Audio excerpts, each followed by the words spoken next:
assim, ó, acima da tua cabeça. Isso é uma declaração de que nós estamos submissos à palavra de Deus, amém? E eu gostaria que você repetisse comigo. Vai ter criança agora ou não? Não? Cadê ela? Não, se ela não está ali, Brenda. Se ela não tiver, deixa. Aí fica para domingo que vem. Porque o nosso tempo está corrido. Amém? Levanta bem alto aí a sua Bíblia. E repete comigo dizendo assim: esta é a minha Bíblia. Eu sou o que ela diz que eu sou. Eu tenho o que ela diz que eu tenho. E eu posso fazer o que ela diz que eu posso fazer. Hoje eu serei tocado pela palavra de Deus. Eu audaciosamente confesso que a minha mente está alerta, que o meu coração está receptivo e que eu estou pronto para receber da incorruptível, indestrutível, sempre viva semente da palavra de Deus. E eu nunca mais serei o mesmo. Nunca, nunca, nunca, em nome de Jesus. Amém. Abraça a tua Bíblia aí, Pai. Muito obrigado, Senhor. Obrigado pelo privilégio que o Senhor nos concede essa noite, de nos reunirmos aqui, para buscar ao Senhor através da Tua Palavra. Fala, Senhor, aos nossos corações, traga paz a nós, e que o Teu nome seja exaltado. Assim nós oramos, em nome de Jesus. Amém. Amém? Glória a Deus. Pode sentar, por favor.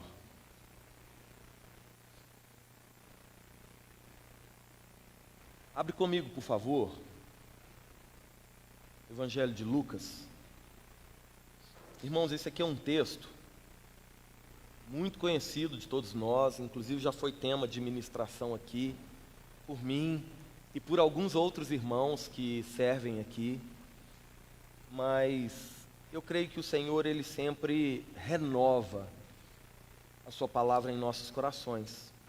Como o escritor de Hebreus disse que a palavra ela é viva e eficaz.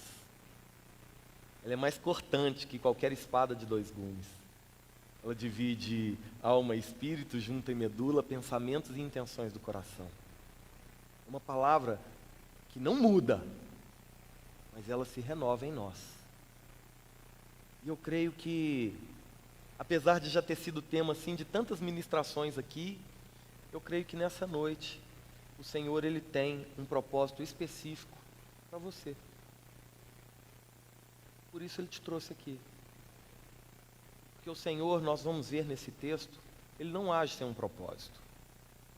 Ele é intencional em tudo que Ele faz. E esse texto que vamos ler, irmãos, é um texto pequeno, mas com uma mensagem assim tão poderosa. Esse texto, ele fala sobre algumas coisas tão importantes para nós. Ele fala sobre fé, fala sobre obediência, vai falar sobre cura, bastante. Mas acima de tudo, ele vai falar sobre o valor da gratidão. Esse inclusive é o título dessa mensagem para nós essa noite. O valor da gratidão. Meu propósito aqui, com a graça do Senhor, é que ao sairmos desse encontro, a gente saia com um coraçãozinho assim, transbordando de gratidão a Deus. Por tudo que o Senhor já fez por nós, sim, mas principalmente por quem o Senhor é. Amém? Glória a Deus. Vai comigo então para o Evangelho de São Lucas, capítulo de número 17.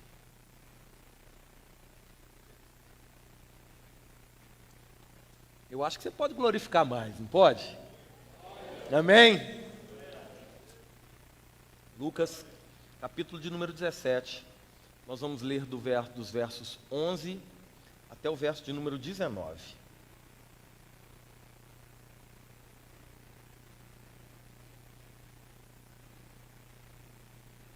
A palavra do Senhor diz assim: de caminho para Jerusalém, passava Jesus, por onde, irmãos?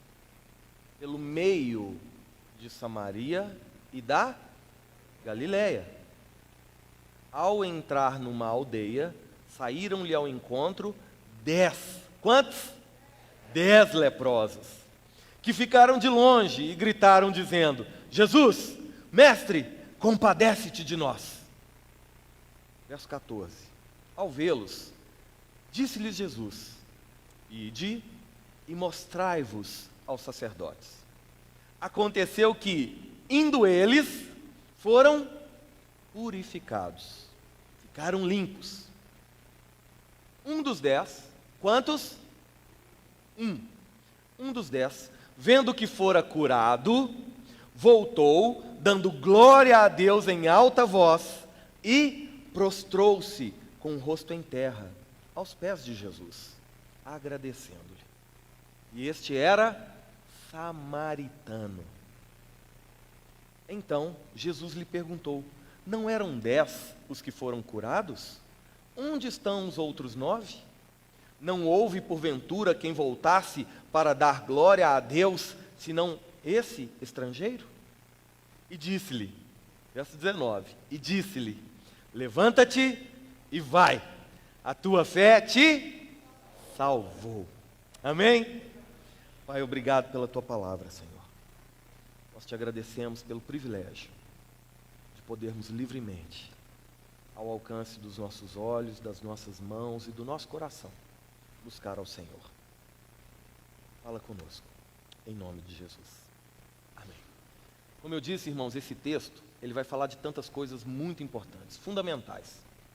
Ele vai falar sobre fé, ele vai falar sobre obediência, ele vai falar sobre cura, mas essencialmente ele vai falar sobre o valor da gratidão.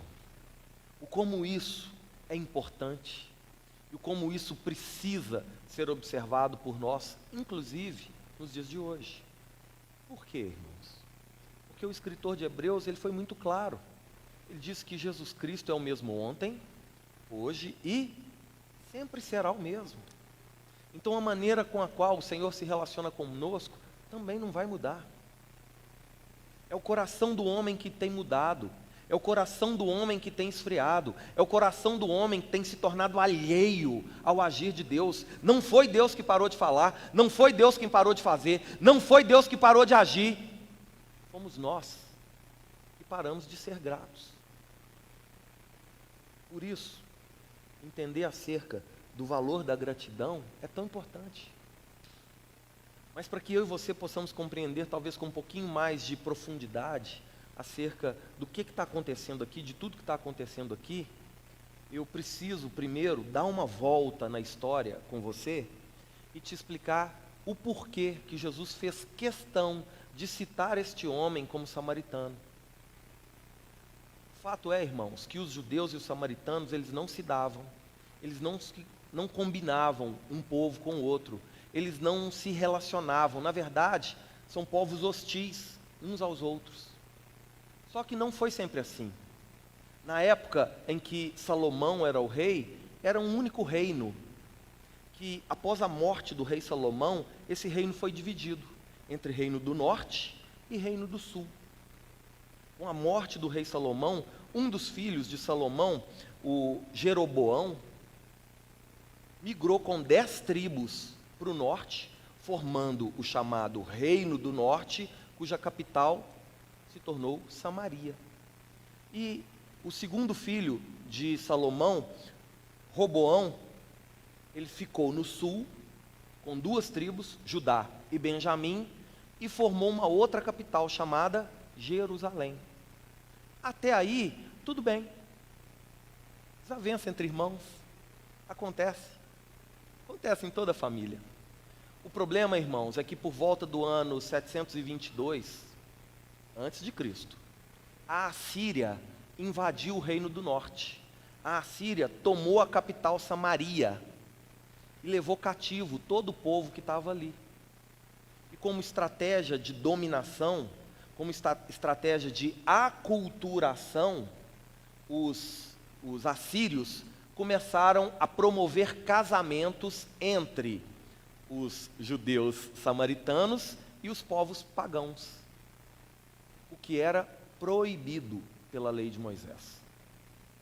Isso fez com que os judeus do sul, cuja capital é Jerusalém, começassem a rejeitar os judeus do norte, da capital Samaria.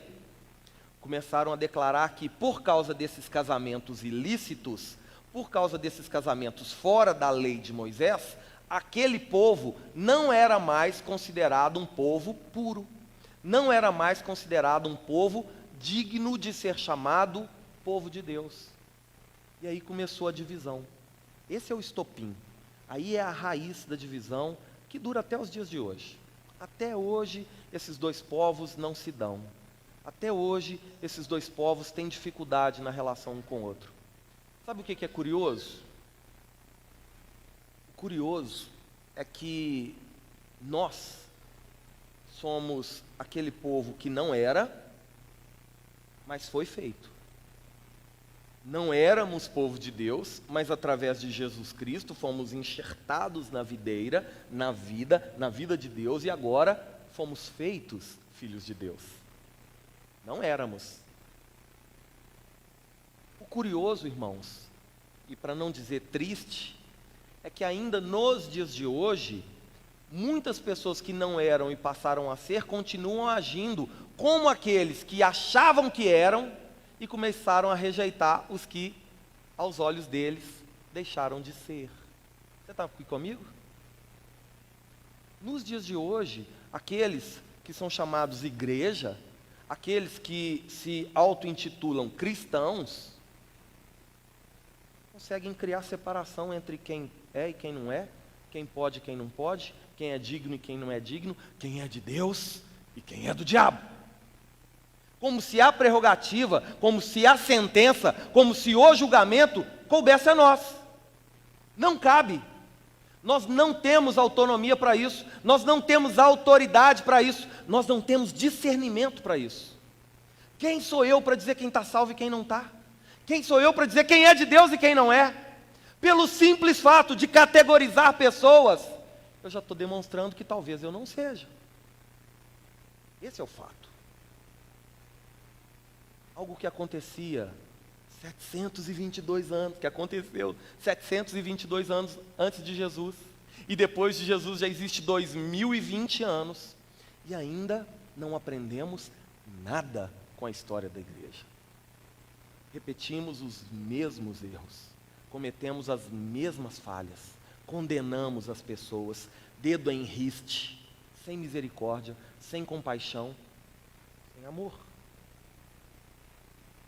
É necessário entender um pouco da história que criou a separação entre os de Jerusalém e os de Samaria, para a gente entender o que estava acontecendo aqui. Lembra que eu falei que esse texto fala de tantas coisas, entre elas fé? Fala também acerca do tão grande amor de Deus, o amor que Deus tem por mim e por você.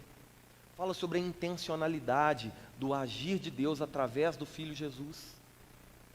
Olha que coisa curiosa, logo no verso 11. Olha o que a Bíblia diz.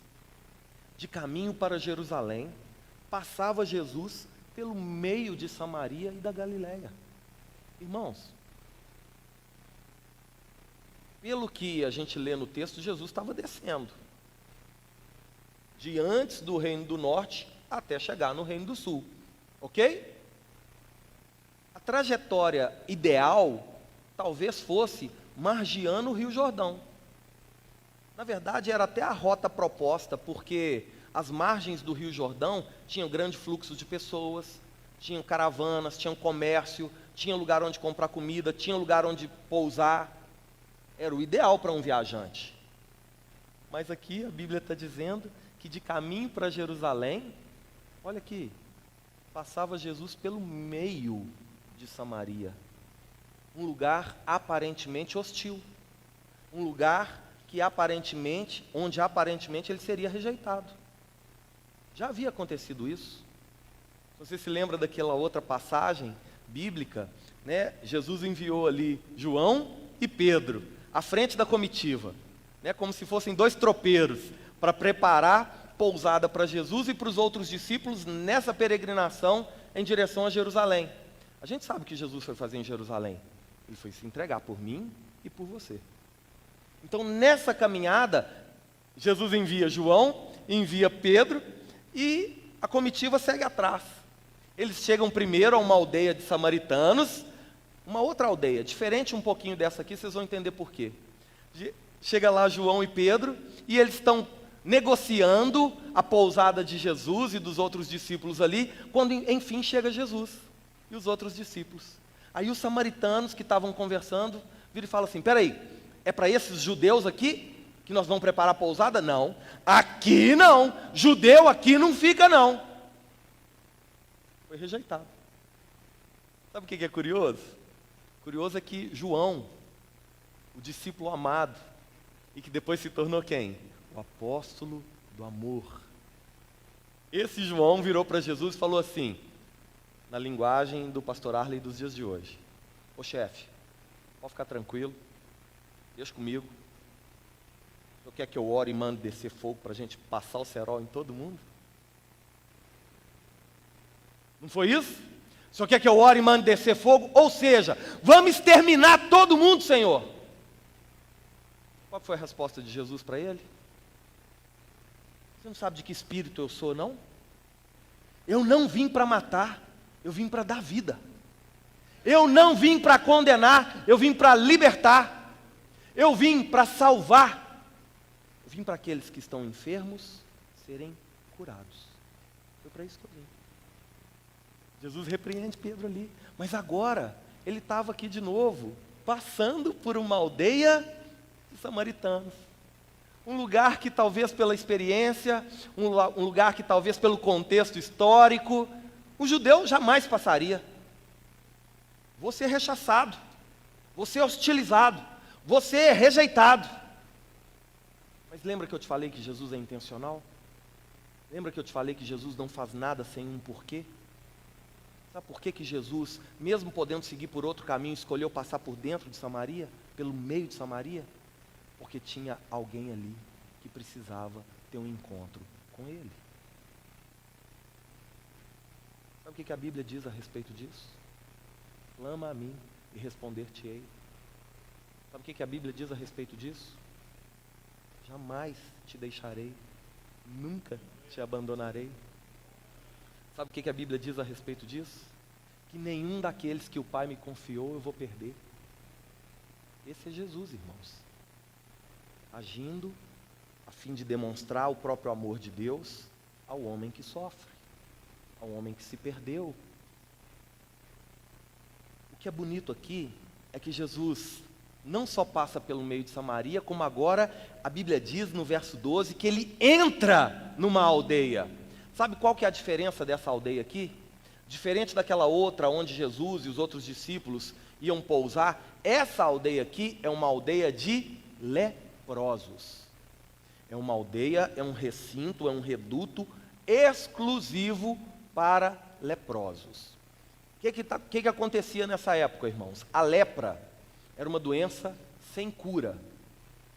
Então, em cada cidade, tinham ali um grupo de sacerdotes que eram a autoridade daquela cidade. Num estado teocrático, funciona assim, não separa política de religião, é tudo uma coisa só. A autoridade religiosa é também a autoridade política. Aqui, um grupo de sacerdotes é que eram a autoridade dessa cidade. Quando alguém era achado com uma ruga, com uma ferida, com uma lepra, com um machucado, como não tinha cura, a regra de saúde pública, lá em Levítico capítulo 13, prezava que, para a preservação da comunidade, aquele que foi achado doente deve ser colocado em quarentena. E lá em quarentena ele vai ser observado pelo sacerdote. Se ao longo desse período de quarentena, aquela ferida reduzir, secar, cicatrizar, sarar, ele pode voltar para casa. Se não, ele é banido do seu convívio social e enviado para uma aldeia só de leprosos. Eu preciso entender o que estava acontecendo aqui. Imagina essa seguinte situação. Eu vou te fazer um pedido difícil, mas é só para você entender. Por favor, se coloca nesse momento no lugar desses homens. Imagina você, de uma semana para outra, não pode mais voltar para sua casa. não pode mais se encontrar com seu marido ou com a sua esposa. Não pode mais voltar para o seu trabalho. Não pode mais ver os seus filhos ou os seus pais. De uma semana para outra, você é colocado num lugar sombrio, frio, fétido e excluído da sua vida comum em sociedade, em comunidade, com família, de uma semana para outra. Imagina essa situação. O quão difícil essa situação deveria ter se tornado na vida de cada um desses homens. Imagina uma situação pior ainda.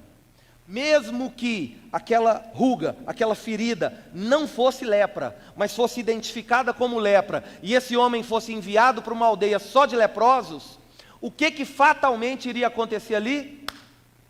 Ele iria se contaminar, e aí pronto. O ser encaminhado para uma aldeia de leprosos era praticamente uma sentença de morte. Não tem mais esperança. Acabou. A vida acabou, os sonhos acabaram, os planos morreram. Não tem mais alegria, expectativa, esperança. Tudo acabou. Talvez fosse essa a sensação que esses homens estavam nutrindo no seu coração. Talvez fosse essa a situação que cada um desses 10 homens aqui estava vivendo. A gente não sabe há quanto tempo, mas provavelmente já sem esperança nenhuma. O fato é, irmãos, que a lepra, nesse contexto, ela tinha também um outro estigma. Além do peso físico, social, espiritual, a lepra tinha também uma conotação de maldição. Aqueles que eram leprosos eram tidos como malditos, como pecadores, e por isso, merecedores de um castigo dado por Deus. Então a lepra tinha também uma conotação moral sobre a vida das pessoas. A índole da pessoa era jogada no lixo. O bom nome da pessoa, se houvesse, acabava. De um dia para o outro, você foi reduzido a um farrapo humano, a um trapo, a algo descartável. Ninguém mais quer, ninguém se atreve sequer a chegar perto de você. Isso era tão sério que na própria lei de Moisés tinha uma cláusula que estipulava o seguinte: o leproso não podia falar com as pessoas. Se por acaso alguém estivesse passando próximo a uma aldeia onde os leprosos ficavam reclusos, e esse leproso visse alguém passando, ele tinha que de longe gritar: maldito, leproso, doente. Era isso que estava, era esse peso que estava sobre as pessoas. Só que olha o que acontece aqui, irmãos.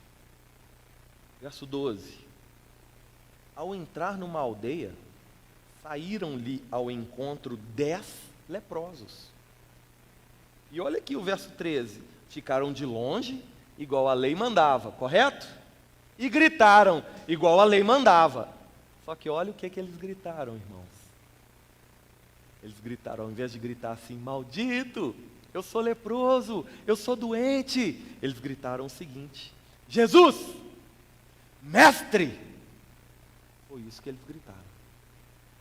A partir daqui, eu quero caminhar com você em 4 passos em direção à cura. 4 passos que esses homens adotaram e que nos ensinam acerca da cura que o Senhor propõe, do cumprimento daquilo que é o próprio propósito de Deus. 4 passos adotados por esses homens, que a minha oração nessa noite é que sirva para cada um de nós, uma orientação do próprio Senhor, por que não, trazendo cura para nós essa noite. Amém? A primeira coisa que a gente vê aqui, irmãos, é que certamente esses homens ouviram acerca de Jesus. Certamente, eles, enquanto estavam na cidade, já deviam ter ouvido acerca de um judeu que andava de cidade em cidade, de aldeia em aldeia. Não foi isso que Lucas registrou no capítulo 8? Verso 1: E andava Jesus de cidade em cidade, de aldeia em aldeia, pregando e anunciando o evangelho do reino de Deus. Certamente esses homens, em algum momento das suas vidas, já tinham ouvido falar acerca de Jesus. Isso mostra para mim e para você a importância de anunciar acerca do Evangelho, de falar acerca da fé, de falar acerca de quem é Jesus, de contar os prodígios, milagres e maravilhas que só Jesus pode fazer. Isso fala da importância de eu e você evangelizarmos, contar do Evangelho, falar de Jesus. Por terem isso no coração, quando eles viram Jesus passando ali, não houve dúvida. Eles saíram ao encontro de Jesus, mesmo de longe. Eles não gritaram, eu sou leproso. Eles não gritaram, eu sou doente. Eles não gritaram, eu vou morrer. Eles gritaram assim: Jesus, mestre! E essa é a primeira lição que eles nos trazem. A primeira coisa em direção à cura é reconhecer a Jesus. A declaração Jesus, mestre, é a declaração de que Jesus tem algo a ensinar, de que Jesus tem algo a fazer, de que Jesus tem algo a cumprir. É a primeira coisa. Por que isso é importante, irmãos? Tem muita gente que ouve acerca de Jesus, mas não reconhece Jesus no seu coração. Até acha bonita a história, como está na moda agora, né? O Jesus histórico apenas. Não creem que é de verdade, não creem na ressurreição do Senhor. Foi algo só no coração, é um conceito filosófico, ideológico, tão bonito, mas não é real. Para esses, não há cura proposta. Mas para aqueles que verdadeiramente reconhecem a Jesus como Senhor, como Salvador, como aquele único que é capaz de fazer por nós o que ninguém mais pode fazer, para esses, sim, se inicia uma maravilhosa caminhada em direção à cura. Maravilhosa. A primeira coisa que esses homens fizeram foi reconhecer. Talvez eles reconheceram algo que eu e você precisamos reconhecer também nessa noite. De que Deus pode fazer por mim e por você aquilo que eu e você nós mesmos não podemos fazer. De que o Senhor pode mover os céus e a terra inteiro para fazer por nós o que nós não podemos.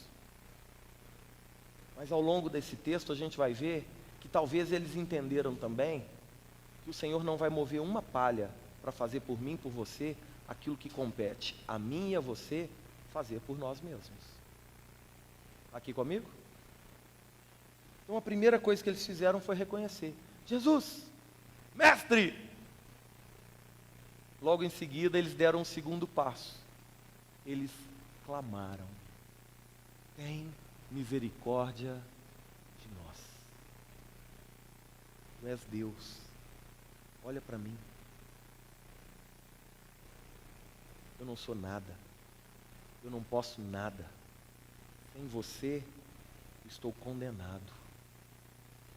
Sem a sua intervenção, a minha vida acabou. Olha para mim, tem misericórdia de mim, tem compaixão da minha vida, se inclina a mim. Não basta reconhecer Jesus, é preciso demonstrar o reconhecimento clamando. O clamor, irmãos, não é um pedido qualquer. O clamor é um pedido intenso, carregado de sinceridade, de paixão, carregado de um sentimento de que se aquele a quem eu clamo não fizer nada, a minha vida acabou. É quase uma súplica. Súplica é aquilo que alguém que está diante de um algoz, com a arma em riste, em direção à cabeça, prestes a atirar. Súplica é o que aquele que está prostrado faz. Eu te imploro, a minha vida está nas suas mãos. O que você decidir é o que vai ser de mim. Foi isso que esses homens fizeram. eles reconheceram que sem a intervenção de Jesus, a vida deles não valia mais. É o segundo passo em direção à cura. Sabe o que é bonito, irmãos? Bonito não é a resposta de Jesus. Bonito é como Jesus responde. Jesus vira para esses homens e simplesmente diz a eles assim: olha, depois de um clamor, carregado de sentimento, Jesus vira para esses homens e fala assim: ide e mostrai-vos ao sacerdote. Simples assim. Jesus, ele não faz aqui uma oração forte. Jesus não convida esses irmãos a participar de uma campanha, 7 sextas-feiras para a cura. Jesus não convida esses irmãos a comprar uma água do Rio Jordão, areia do Rio Jordão. Jesus não fala para esses homens um pé de coelho, nada disso. Jesus vira para esses homens e fala assim: vai fazer o que é certo? Vai fazer o que a lei manda? Vai fazer o que está prescrito na lei? Sabe qual que é a dificuldade que às vezes as pessoas têm para compreender esse texto, irmãos? É porque aqui, nesse momento, o Novo Testamento ainda não havia sido inaugurado. É isso mesmo. Nesse momento aqui, o que imperava, o que estava valendo, era a antiga aliança, era o Velho Testamento, era a lei, não era a graça, era a lei. O próprio Senhor Jesus disse: olha, eu não vim para revogar a lei não, eu vim para cumprir a lei. Sabe quando é que o Novo Testamento começa? Quando o testador morre. O Novo Testamento ele só passa a valer a partir da cruz. Antes da cruz é tudo o Velho Testamento. Por isso, na velha aliança, o que vale é a aliança estabelecida, é a lei. Por isso Jesus vira para esses homens e fala assim: vai lá cumprir a lei. Lembra que a gente viu aqui que quem tinha autoridade para reinserir esses homens na cidade eram os sacerdotes? O que Jesus entendeu aqui, irmãos? Jesus entendeu que esses homens estavam atrás de algo que ia muito além de uma cura meramente física.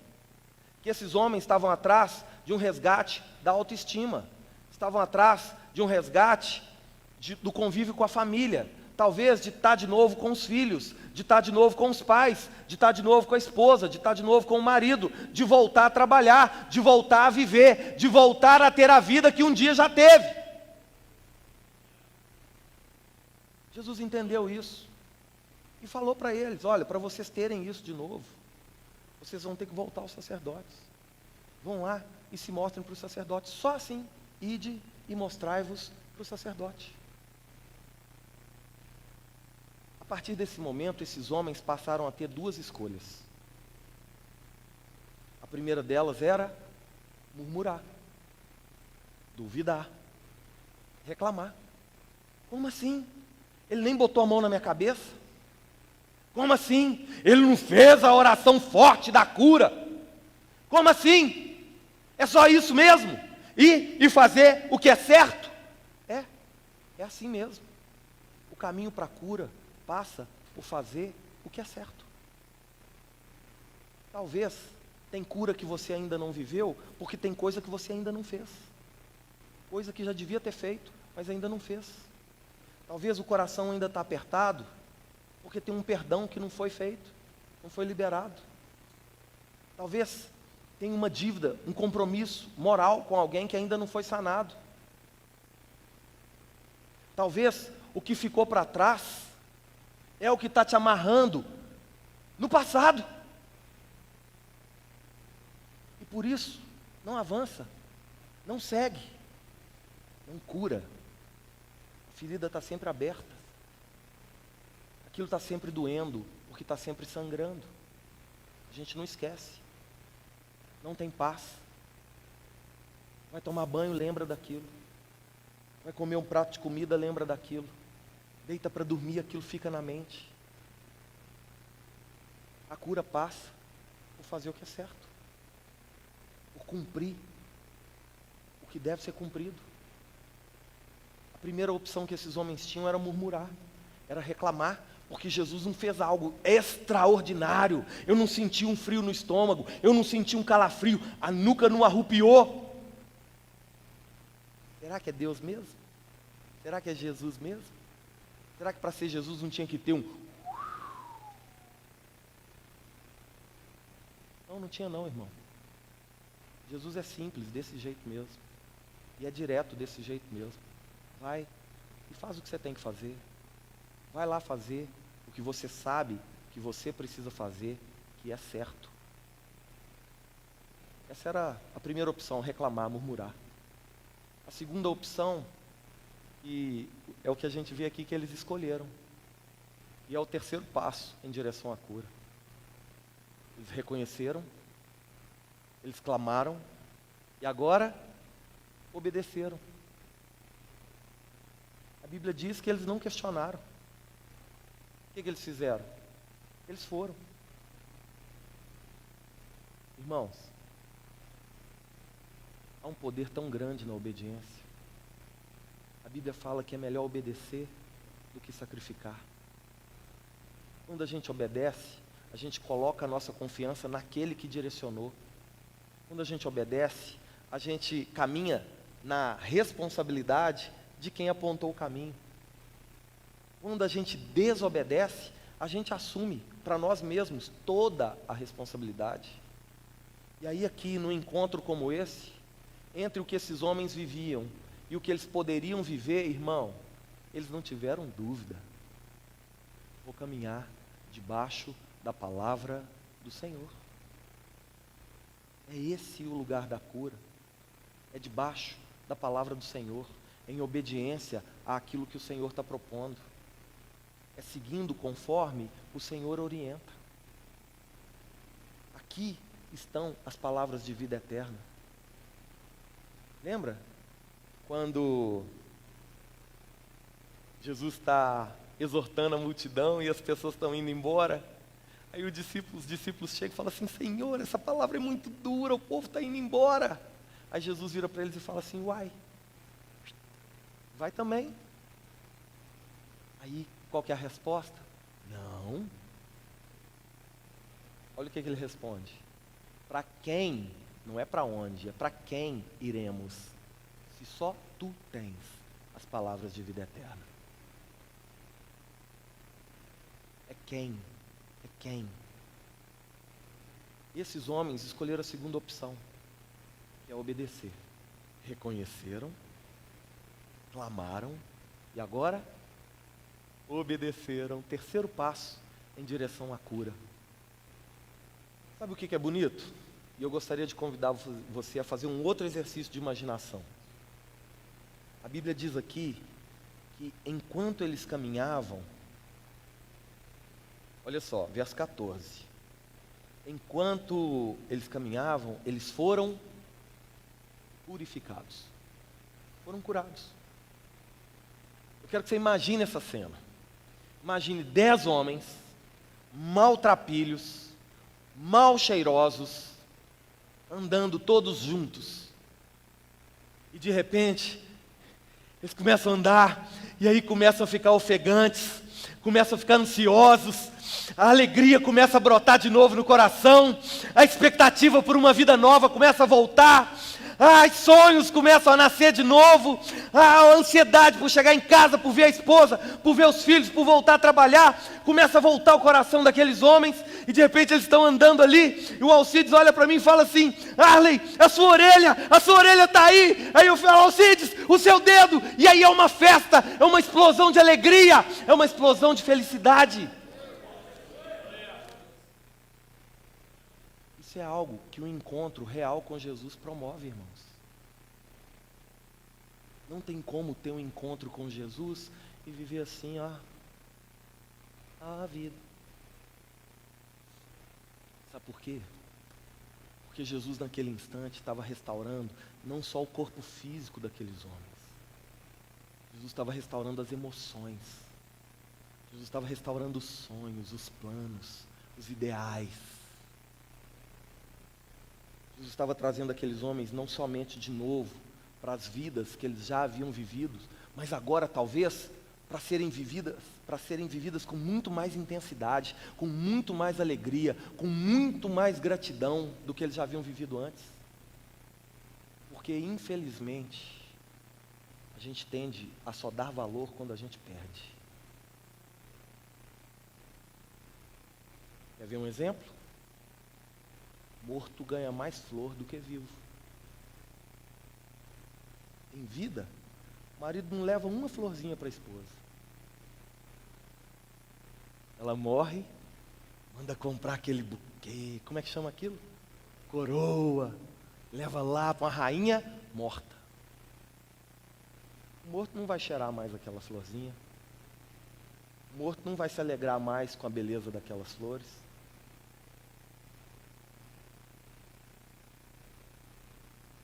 Eu vi outro dia o Dr. Hernandes falando isso. Morto recebe mais elogio morto do que em vida. Era tão bom. Ai, que alegria. Mas quando está vivo, nem bom dia direito recebe. A gente tem um péssimo hábito de só valorizar depois que perde. Então esses homens agora, o que estava proposto a eles, era viver uma vida ainda mais intensa nas suas relações do que viviam antes. Porque agora eles sabiam o valor da gratidão. Porque agora eles sabiam como custava perder aquilo. Aproveite enquanto você tem a oportunidade para valorizar hoje, para reconhecer hoje, para agradecer hoje o que você tem hoje. Porque depois que perder, não precisa mais. Morto não escuta. Morto não abraça. Morto não assiste um filme junto. Não sai para comer um sanduíche junto. Morto não anda de mão dada. Morto não toma um sorvete. Só que aí acontece algo, irmãos, nesse texto aqui, que é o que nos faz, de fato, entender o valor da gratidão, que é onde eu queria chegar com vocês essa noite. Nós vimos até agora 3 passos que nos levam em direção à cura. A Bíblia diz que essa explosão de alegria, provavelmente aconteceu ali na vida daqueles homens, e eu não julgo eles. Acho que nenhum de nós pode julgá-los. Eles foram ansiando por viver de novo a vida deles. Só que aí a Bíblia diz que quantos homens voltaram? Quantos? 1.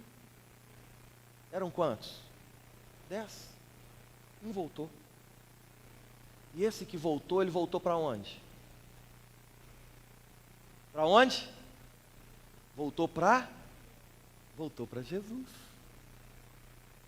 E quando ele voltou para Jesus, ele não voltou do mesmo jeito. Talvez ele foi como um leproso. Mas ora, agora ele voltou como um evangelista. Olha o que está escrito aqui. Ele voltou dando glória a Deus em alta voz. Testemunho público daquilo que Deus fez na vida dele. Ele voltou contando para todo mundo quão grande é o Senhor. Ele voltou mostrando para todo mundo o poder de Deus que operou primeiro na vida dele. Ele voltou dando glória a Deus em alta voz, exaltando o Senhor. Mostrando para todo mundo que o Senhor é real. Mostrando para todo mundo que o Senhor se importa. Mostrando para todo mundo que o Senhor cura, salva e liberta. Aí esse homem volta, glorificando a Deus. E o que ele faz? Ele se prostra. A Bíblia diz, com o rosto em terra, e agradece ao Senhor. A gente já viu que isso aqui significa rendição. Ele colocou agora a sua vida nas mãos do Senhor. Naquele momento, Jesus faz uma pergunta para ele. Acho que a gente até pode dizer que foi uma pergunta sarcástica. Jesus vira e fala assim: uai, senhor, você é mineiro. Não eram 10 os que foram curados? Cadê os outros 9? Só esse estrangeiro aqui que voltou?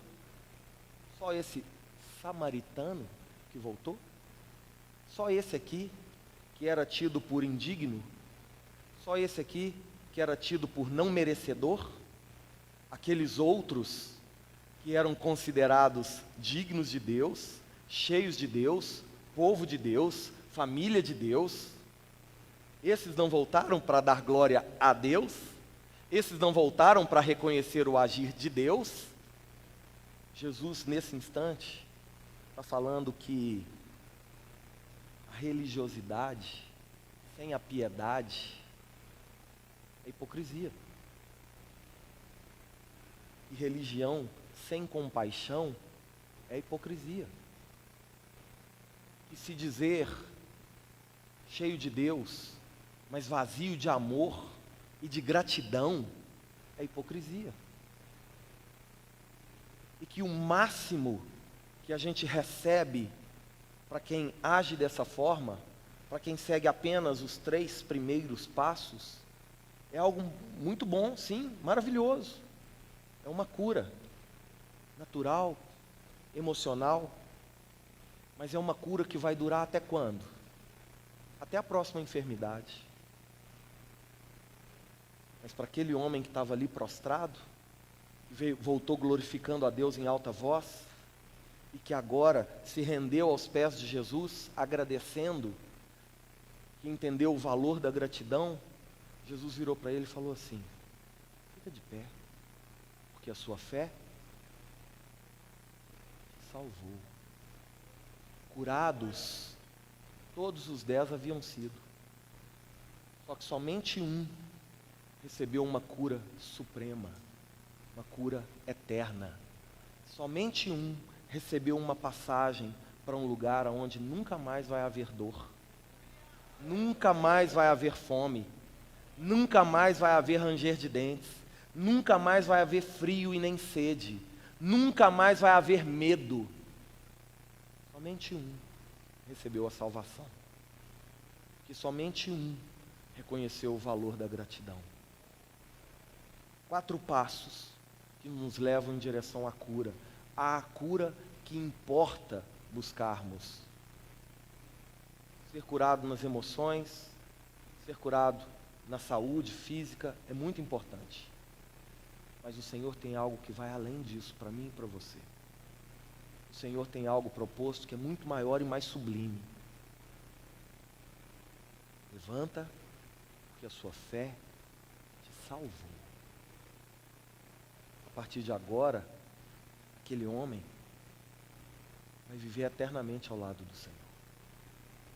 A partir de agora, não importa mais o que aconteça com ele, não importa mais o quanto nessa vida ele sofra, ele sabe que existe algo muito melhor aguardando por ele no encontro eterno com o Pai. E é essa cura que o Senhor veio propor a mim e a você nessa noite. É esse encontro com Ele que nos faz reconhecê-lo, clamar, obedecer e agradecer.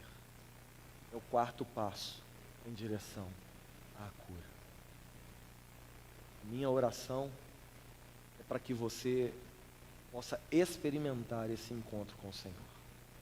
Minha oração é para que o Senhor cumpra plenamente o seu agir na sua vida. Não somente te cure no seu corpo físico, não somente te cure nas emoções ou na relação espiritual, mas que Ele te faça nova criatura e te dê o maior de todos os presentes, a salvação. E que assim você e a sua casa possam viver para a glória de Deus em todo o tempo. Amém? Fica de pé no seu lugar.